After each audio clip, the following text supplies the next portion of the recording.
Uttarakhand BJP में विधानसभा चुनाव से पहले टकराव तेज हो गया है। पार्टी के भीतर नेता आपस में एक दूसरे के खिलाफ लगातार न सिर्फ बयानबाजी कर रहे हैं बल्कि एक दूसरे को नीचा दिखाने की भी हर मुमकिन कोशिश हो रही है।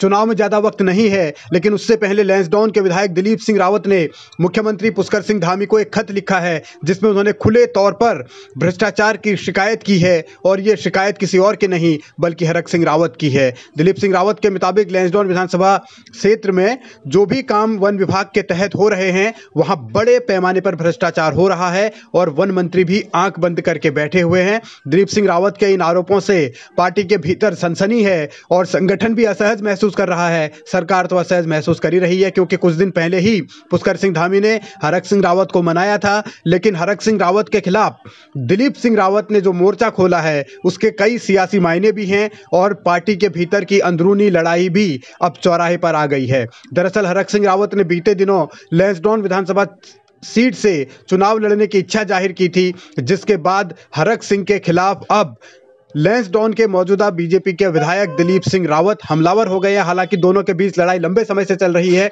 लेकिन अब चुनाव नजदीक आते आते ये लड़ाई खुले तौर पर बयानबाजी में बदल गई है। दिलीप सिंह रावत लगातार मोर्चा खोले हुए हैं। उनको संभवतः इस बात की आशंका है कि पार्टी हरक सिंह रावत के दबाव में आकर हरक को लैंसडाउन से अगर उतारती है तो फिर दिलीप सिंह रावत का टिकट कट जाएगा। तो इसी परिस्थिति को भांपते हुए वो लगातार माहौल बनाने की कोशिश कर रहे हैं, हरक सिंह रावत के खिलाफ बयानबाजी कर रहे हैं।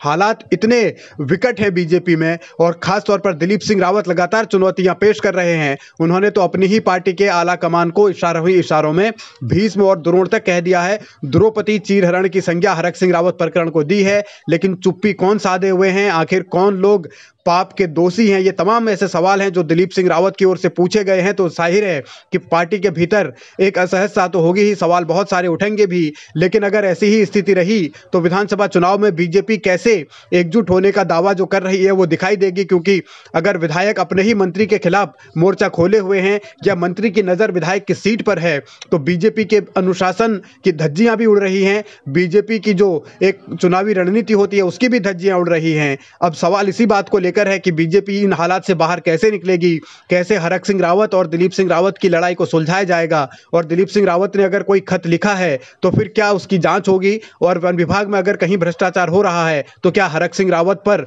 उसका ठीकरा फोड़ा जाएगा या सब कुछ छोड़ दिया जाएगा।